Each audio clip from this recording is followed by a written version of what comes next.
everybody. Welcome to the first of a series of talks organized by international cancer specialists. My first talk today is on the blood, and I will begin by describing what the blood is, what are its components, and the functions of each component of the blood, and what happens when things go wrong. The liquid blood, known as plasma, and the cellular part. The liquid part or plasma is what gives the blood its volume, and within this liquid is found the proteins and various other substances that needs the protein to carry them around, like our hormones, the electrolytes, the minerals, and various substances that we consume. Now, cellular components of the blood will be the red blood cells, the white cells, and the platelets. I shall begin by talking about the red cells. The red cells are those cells which carry oxygen from the lungs to various parts of the body. On the reverse side, they also bring carbon dioxide from other parts of the body to the lung to participate in this gas exchange. Red blood cells appear like flat biconcave discs. They contain a pigment known as hemoglobin, and it is this hemoglobin which is important in its oxygen carrying capacity.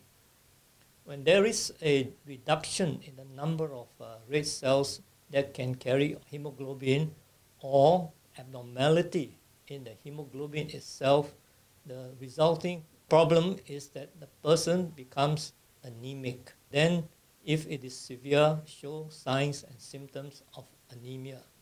Now, these signs are what the doctors and other people see in you, such as pallor or pale complexion. And then if you look at what the constitutional effects of a lack of red cells and hemoglobin does to you, is that you will be unable to carry out a lot of the normal activities of daily living. Effort tolerance will be low, and you may also end up with easily being tired, out of sorts, and have lack of vitality in wanting to do what you want to do. Now, there are many diseases in the body which can lead to loss of red blood cells. The red cells may be lost as a result of hemorrhaging, or as a result of something that leads to the destruction of the red cells. It may be a drug, it may be an infection, a virus infection, or a toxic substance. The other thing that happens is if you have got some disease that affects the hemoglobin, hemoglobin pigment is not synthesized in its normal way or to the normal extent, and this also leads to anemia. And there is a defect of hemoglobin synthesis or production which occurs in about 5% of Singaporeans, and this is known as thalassemia. In the European countries, it is known as Mediterranean anemia. Now, when a person has this, the hemoglobin is not formed in the correct proportions, or it may be an totally abnormal hemoglobin. And this is something that we have to look at when a person has anemia. The other thing that is a common cause of anemia is the lack of iron. And iron may be lacking because of poor nutrition, which is hardly the case today in our very socially advanced and rich Singapore, where everybody is adequately nourished. But more iron deficiency is the result of blood loss. Blood loss can be overt, meaning you can see the source of bleeding, such as from a bleeding hemorrhoid, or having blood that comes out in your gastrointestinal tract without you realizing it, and it comes out as blood or tarry stools. In the case of females who are in the childbearing age group, excessive menstrual blood loss can also lead to deficiency of iron. And all this in total means the person as iron deficiency anemia. And iron deficiency anemia is one of the most common diseases in the world. In the poorer, economically non-advanced countries, it is parasitic infestations of the gastrointestinal tract which leads to blood loss and anemia in the citizens and people of those countries. We now come to the white cells, and this is a large family of many types of cells uh, that includes the neutrophils, eosinophils, the monocytes, the basophils, and cells of the lymphocytic series. Collectively, they are known as the myeloid and lymphatic cells. The myeloid cells, mainly the neutrophils, are our first line of defense when there is an infection. When an infective organism or source enters the body, the first cells to react will be the lymphocytes. The neutrophils respond by moving to the sites of the infection to form a kind of wall to prevent the further spread of the invading organism. And they are also increased neutrophils as a result of an inflammatory process. Now, the second of the myeloid cells will be the eosinophils, which are cells which are found in increased numbers when there is a parasitic infestation or when there is an allergic reaction or when there is an asthmatic condition or any form of skin conditions like eczema. They are also increased in some blood diseases and other blood disorders. Basophils are also reactive cells in response to allergies, and they become very much increased in certain blood diseases as well.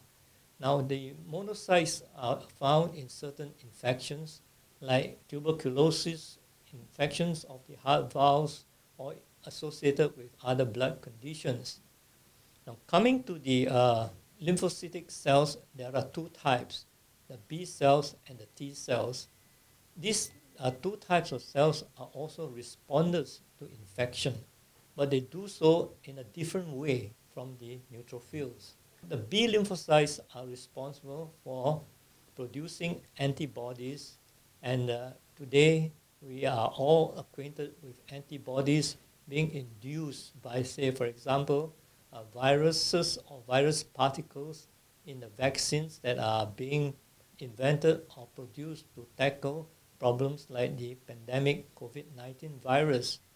Now, these B cells respond by producing antibodies. And sometimes these cells are very intelligent in the sense that having been educated, they retain in their memories this encounter with a foreign substance or foreign body. And because of that, at a subsequent meeting with the same offensive agent or organism, they are able to mount even more robust response by producing the antibodies again, but now in a larger quantity. And because of this ability to retain memory, these cells are also known as immunologically competent cells. They are competent because they are able to produce antibodies when they subsequently meet the same offensive organism that has irritated them or induced them to produce the antibodies in the first instance.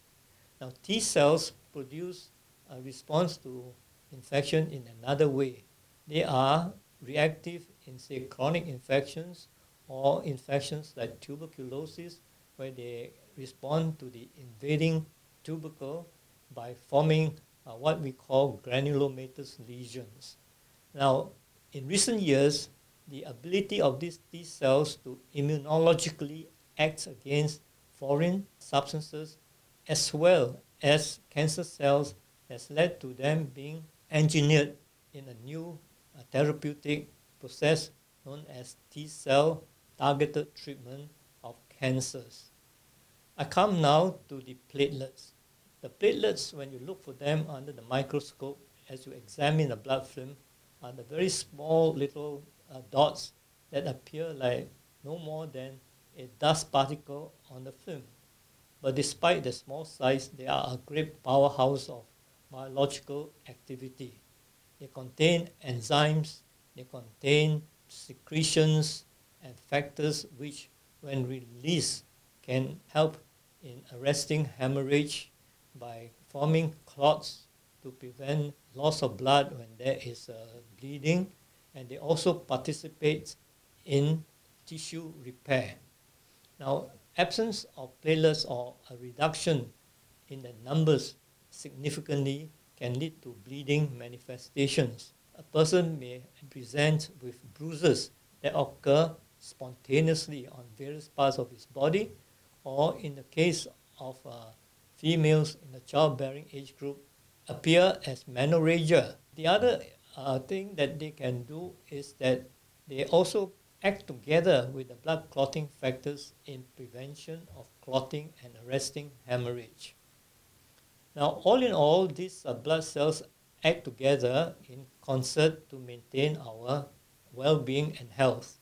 But if things go wrong, and a lot of times things do go wrong, then they may result in diseases like leukemias and various other blood problems. At a subsequent talk, I will be dealing with the blood cancers and how to treat them and what happens when one has the misfortune to develop any of these diseases. And with that, I thank you for your attention.